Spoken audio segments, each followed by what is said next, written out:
टिक news. नमस्कार, आपके साथ मैं हूं ऋतिक सविता। स्वागत है आपका टिक न्यूज की खास पेशकश आज की बात में। आज की बात में हम दिल्ली एमसीडी को लेकर चर्चा करेंगे। पूरा इतिहास जानेंगे दिल्ली एमसीडी का कि कितना वोट बैंक है, कितने वार्ड हैं, कितने लोग खड़े हुए हैं। शीला दीक्षित के समय दिल्ली एमसीडी की क्या छवि थी, क्या तस्वीर दिखती थी। अरविंद केजरीवाल और बीजेपी पार्टी के आने के बाद क्या क्या बदलाव हुए। आज तमाम मुद्दों को लेकर दिल्ली एमसीडी पर पूरी चर्चा करेंगे। 8 मिनट तक हम आपसे बात करेंगे। आपके सवालों को जरूर हम कमेंट बॉक्स में देखते हैं और आप जरूर अपने सवालों को किसी भी मुद्दों पर डाल सकते ताकि आगे हम उस पर वीडियो बना सके, उस पर हम चर्चा कर सकें, क्योंकि ये आज की बात का मुद्दा आप तय करते हैं, ना कि हम। दिल्ली के 1.46 करोड़ से ज्यादा वोटर्स 4 दिसंबर को 250 वार्ड के लिए पार्षद चुनेंगे। इन 250 वार्ड के लिए 2021 उम्मीदवार मैदान में हैं, यानी औसत निकाला जाए तो हर वार्ड में 8 उम्मीदवार हैं। सबसे ज्यादा 507 उम्मीदवार निर्दलीय हैं। आम आदमी पार्टी की ओर से 492 उम्मीदवारों ने पर्चा भरा है। बीजेपी की तरफ से 423, कांग्रेस से 332, बहुजन समाजवादी पार्टी से 149, जनता दल यूनाइटेड से 31, एमआईएम से 20 और सीपीआईएम से 9 उम्मीदवारों ने नामांकन दाखिल किया है।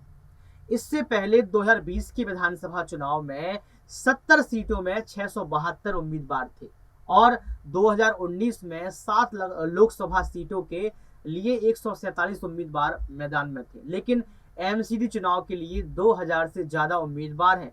लेकिन ऐसा क्या है कि दिल्ली में नगर निगम चुनाव के लिए इतने उम्मीदवार उतर गए हैं, जबकि जीतना सिर्फ 250 को ही है। इन्हीं 250 पार्षदों में से एक मेयर चुना जाएगा। अब सवाल ये उठता है कि क्या एमपी एमएलए से भी ज्यादा ताकतवर होते हैं पार्षद? ये सवाल उठता है कि जो पार्षद की छवि होती है, जो ओहदा होता है, वो क्या एमपी और एमएलए से बड़ा होता है? और जो मेयर होता है, उस मेयर का ओहदा क्या मुख्यमंत्री के बराबर होता है? चूंकि दिल्ली राष्ट्रीय राजधानी है, इसलिए यहाँ केंद्र सरकार का भी दखल है, राज्य सरकार भी है और नगर निगम भी है। इसलिए यहाँ ताकत को लेकर भी जंग चलती रहती है।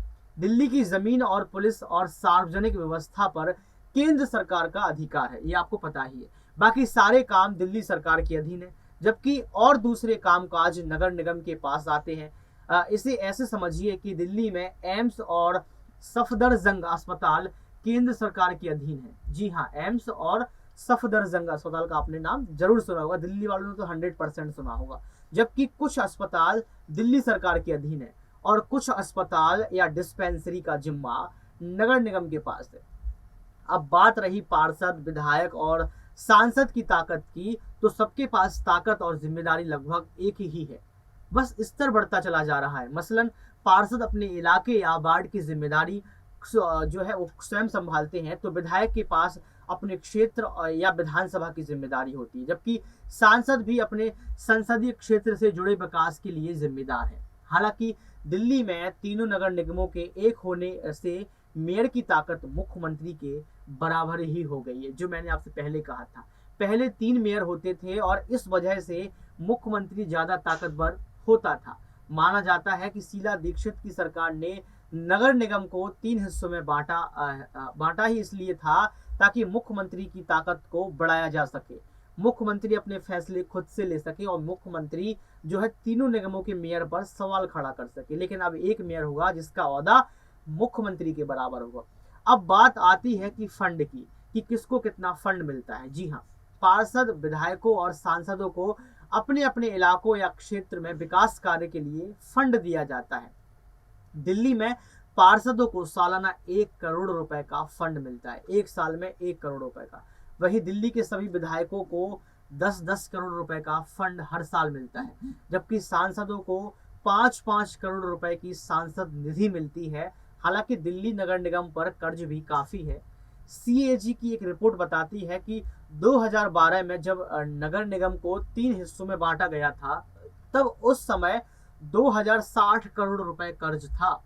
निगमों में तीनों निगमों में 2060 करोड़ रुपए का कर्ज था। वहीं अगर मार्च 2018 तक नॉर्थ दिल्ली पर 2037 करोड़ रुपए का कर्ज था।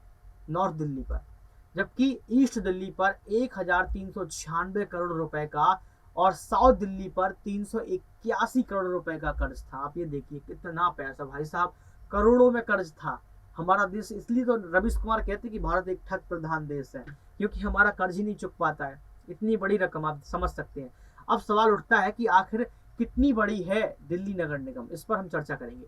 पहले दिल्ली में एक ही नगर निगम हुआ करता था, लेकिन 2012 में जब मुख्यमंत्री शीला दीक्षित ने नगर निगम को 3 हिस्सों में बांट दिया था। दिल्ली में पहले 272 वार्ड हुआ करते थे जब 3 निगम थे।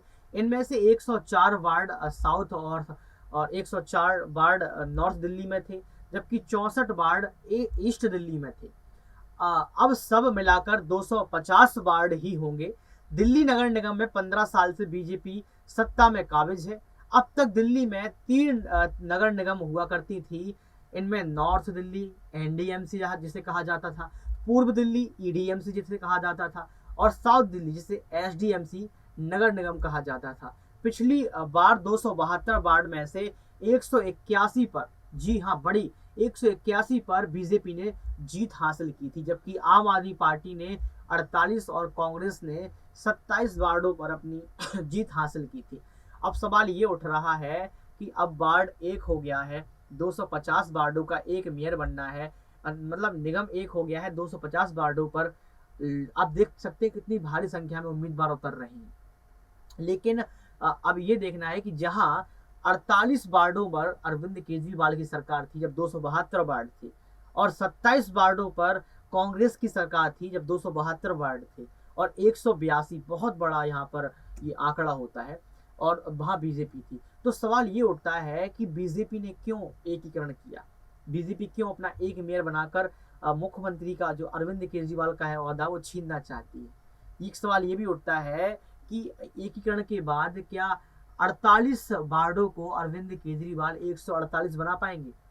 क्या 27 वार्डों को कांग्रेस 127 वार्ड बना पाएगी? सवाल ये उठता है, क्योंकि कहीं ना कहीं बीजेपी 15 सालों से है, और 15 सालों से कहीं ना कहीं भ्रष्टाचार के आरोप लगते हैं, कहीं ना कहीं बजट कम के आरोप लगते हैं। रेहड़ी पथरी वाले ये कहते हैं कि यहाँ पर अतिक्रमण कर दिया जाता है। जनता ये कहती है कि सीवर ठीक नहीं है, जो बुनियादी काम है, सड़कें टूटी फूटी हैं गलियों की, पार्कों का शिलान्यास और जीर्णोद्धार नहीं करवाया जाता है, ये साफ तौर पर कहते हैं। और साफ तौर पर ये सवाल उठते हैं बीजेपी पर कि 15 साल से आप क्या कर रहे हैं। लेकिन ये जनता तय करेगी, चुनाव नजदीक है, ये जनता तय करेगी कि इस बार दिल्ली एमसीडी में किसकी सरकार बनेगी और 250 वार्डों पर किसका मेयर बनेगा। अब एक सवाल आपसे लेते हैं कि आप मुझे जरूर बताइए कि इस बार दिल्ली एमसीडी में आप किसकी सरकार देखना चाहते हैं, अरविंद केजरीवाल की रणनीति क्या होगी और बीजेपी पार्टी की रणनीति क्या होगी। हम फिर मिलेंगे किसी बड़े मुद्दे को लेकर। देखते रहिए टेक न्यूज। बहुत शुक्रिया।